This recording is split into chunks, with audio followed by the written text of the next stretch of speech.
She laughed when she left him with the broken cabin, thinking she'd ruined his life forever. But she never knew, hidden beneath those rotten floorboards was a secret worth $100 million. And that cabin was never meant to be his punishment. It was his inheritance. What he found inside changed everything, and revealed a truth no one was ever meant to see. Stay till the end, because nothing in this story is what it seems. The old cabin creaked as the wind pushed through the cracks in the wood.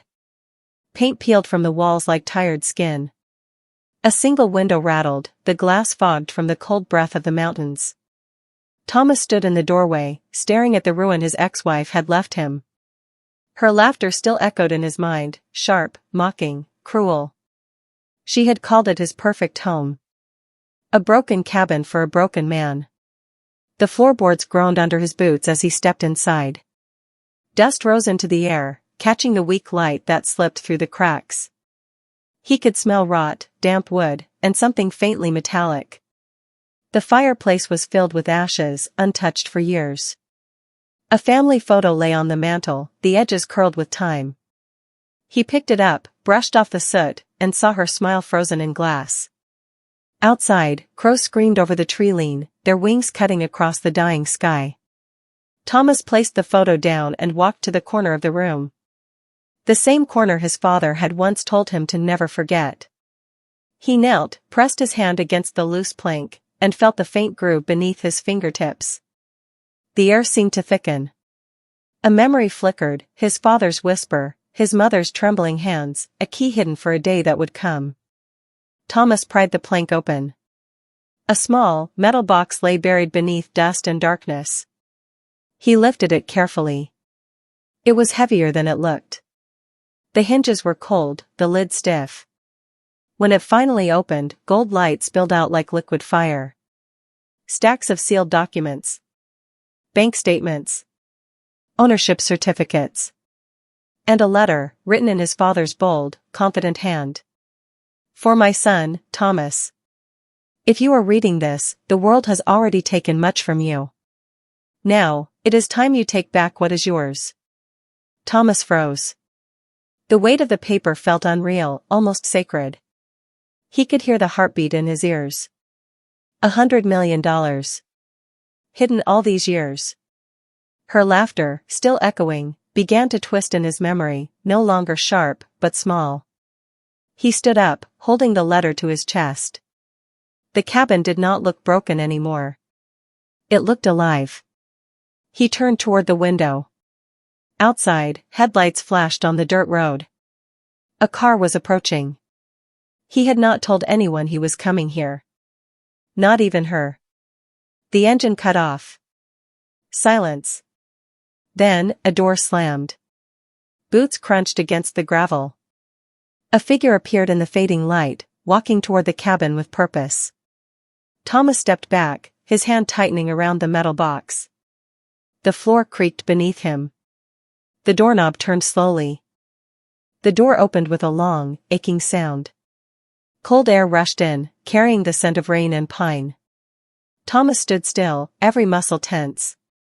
A silhouette filled the doorway, tall, deliberate, familiar. Her perfume reached him before her voice did. Still standing, I see, she said softly.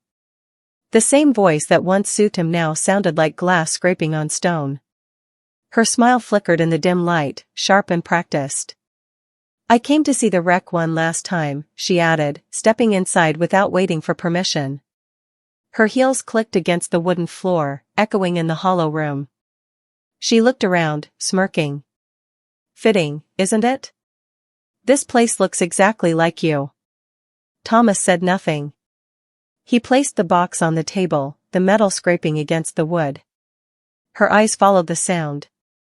What is that? She asked, curiosity slipping through her arrogance. He did not answer. The letter still lay open beside the box. She stepped closer, her gaze narrowing as she caught sight of the documents inside. What is this? Her tone changed, confusion first, then something sharper. She reached out, but Thomas's hand closed over the lid before she could touch it. Do not, he said quietly. Her eyes widened at the sound of his voice, calm, steady, unfamiliar. She stared at him as if seeing him for the first time. He lifted the letter, handed it to her. She took it, hesitating, her fingers trembling slightly. Her eyes moved across the words. Then her face drained of color. She looked up, her breath catching. This cannot be real. Thomas stepped closer, his shadow falling over her. It is, he said. You left me with this cabin. My father left me everything else. The silence that followed felt heavy enough to break the air. She stumbled back, the letter shaking in her hand. A flash of lightning illuminated the room, her pale face, the golden glow from the box, the ghosts of their past hanging in the air. The thunder came a second later, deep and violent. She turned toward the door, but her heel caught on a loose plank. She fell hard, the letter fluttering from her hand. Thomas did not move. The cabin groaned around them, as if it too was holding its breath. Rain began to tap against the window, slow and deliberate. Then, from outside, another sound, faint, steady footsteps approaching. But this time, they were heavier. Not hers. Not his. Someone else was coming. Thomas turned his head toward the sound. The steps were slow, deliberate, crunching through the gravel just beyond the door. He glanced at her, she was still on the floor, breathing fast, her eyes darting toward the window. The letter lay between them, half-soaked by the rain that now seeped through the cracked frame. Thomas reached for it, folding it back into the box, his movements calm but sharp with purpose. The doorknob twisted again. Both of them froze. The door creaked open just enough for the light from the storm to spill across the floor. A man stepped inside, tall, dressed in a dark coat, the brim of his hat dripping with rain. His presence filled the room without a word. Thomas felt something cold stir in his chest. The man's gaze moved slowly, from the woman, still on the floor, to the metal box on the table. Thomas Reed, the stranger said, his voice low, smooth, but with a weight that carried authority. Thomas straightened. Who are you? The man smiled faintly. Someone your father trusted. The woman pushed herself up, brushing dust from her hands. What is this? She snapped, her voice shaking now. The man ignored her. He reached into his coat, pulling out a small envelope sealed with wax. He placed it beside the box. Your father left instructions. You were never meant to open it alone. Thomas stared at him, confusion mixing with unease. My father has been gone for 15 years. Yes, the man replied. But some promises outlive their makers. The words hung in the air like smoke. Thomas looked at the envelope. It was marked with a symbol, a crest he had not seen since childhood. A silver stag, standing beneath a crown. He remembered it from his father's ring. The woman stepped closer, her eyes wide now, fear beginning to replace her greed. What is happening? She whispered. The stranger turned his gaze toward her. You should leave. Something in his tone made her stumble backward. Rain lashed harder against the window. The wind howled, shaking the walls. Thomas's hand hovered above the new envelope. He could feel the weight of it, as if whatever was inside pulsed with its own quiet life. The man nodded once. Open it, he said. Thomas broke the seal. Inside was a single photograph, old, faded, but unmistakable. It was his father. Standing in front of a mansion he had never seen. And beside him, a second figure. Not his mother. Someone else entirely. Someone who looked exactly like the man standing before him. You said. Thomas's breath caught in his throat. The photograph trembled in his hand. The resemblance was impossible to ignore, the same sharp jawline, the same cold eyes, even the same faint scar above the brow. He looked from the picture to the man before him. You, his voice cracked, rough and uncertain. The man tilted his head slightly, the faintest hint of a smile pulling at his lips. Yes, he said quietly. Your father and I were more than business partners. Thomas felt the room close in, the air thick and electric. The woman's voice broke the silence, thin and trembling. What are you saying? The man's gaze did not move from Thomas. I am saying that his legacy is not what you think. The inheritance is not just money, Thomas. It is a responsibility. Thomas frowned, his fingers tightening around the photo. A responsibility for what? The man took a slow step forward. For the truth your father buried to protect you. Lightning flashed again, lighting up his face, pale, rain-soaked, and eerily calm. Thomas stepped back, his shoulder brushing against the table. The metal box clanged softly against the wood. I do not understand, Thomas said. You will, the man replied. But first, you must decide whether you want to. The woman looked between them, her confusion turning into unease. I do not care about your riddles, she snapped. If there is money, it belongs to him, and I want nothing. The man's eyes snapped toward her. Be silent. The command was quiet, but it struck like a whip. She froze. Her mouth opened slightly, but no sound came. Thomas felt a chill crawl up his spine. Who are you really? He asked again. The man's expression softened, almost mournful. I am the one your father trusted to finish what he could not. And now, that task falls to you. He reached into his coat once more and pulled out a small black key, ornate, old, carved with the same silver stag. He placed it on the table beside the box. It opens the door to your father's vault, he said. In that vault lies everything he tried to keep hidden. Thomas stared at the key, the rain hammering the roof like 1,000 quiet warnings. The woman began to shake her head slowly, whispering under her breath. This is madness, all of it. But Thomas could not look away. Something deep inside him stirred, a memory, half-formed, buried under years of silence. His father's voice echoed faintly in his mind. If you ever find the key, my son, be sure you are ready to turn it. Thomas reached for it.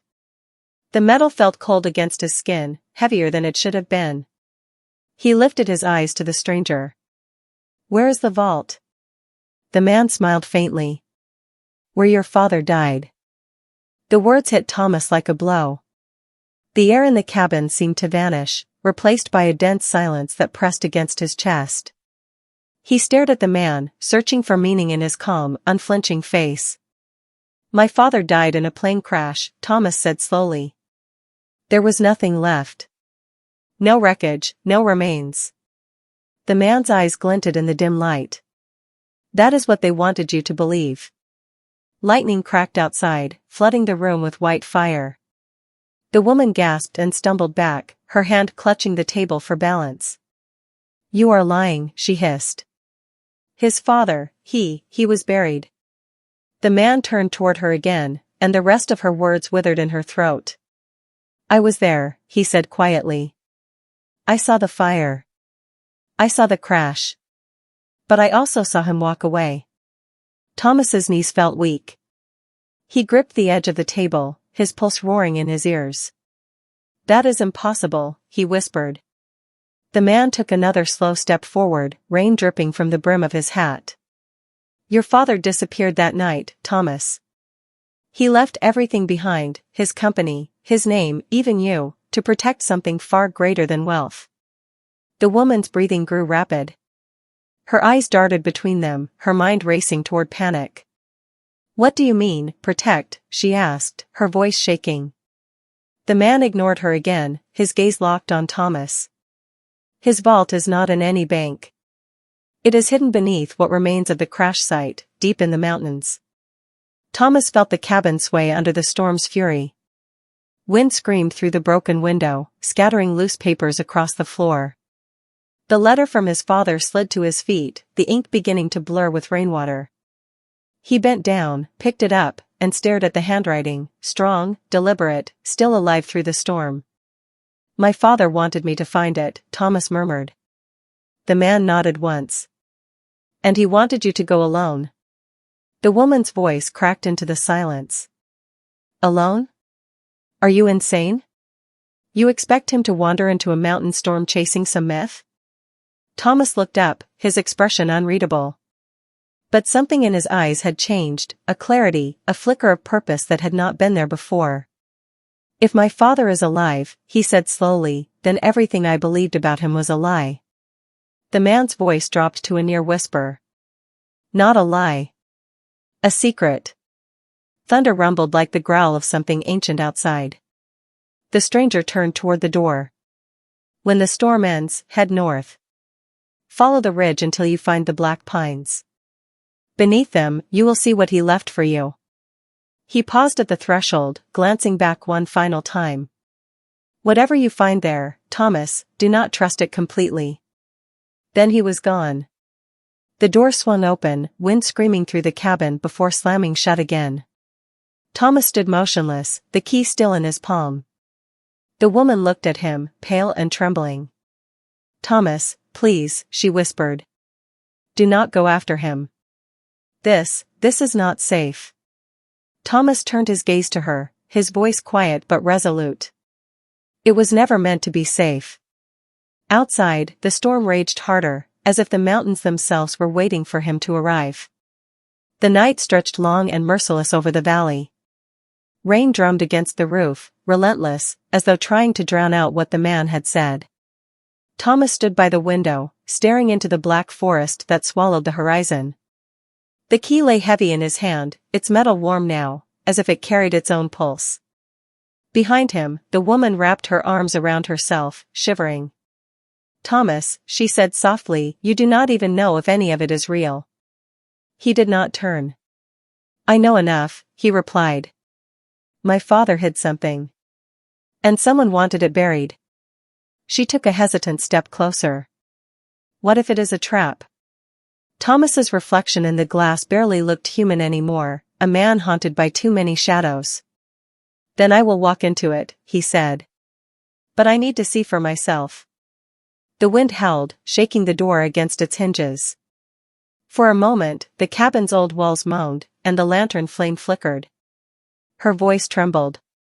"You think he is alive?" Thomas closed his hand around the key. "I think he never truly died." The words hung in the air, quiet and heavy. He turned toward her. "You can leave in the morning. Take the car, go back to the city. Forget this place ever existed."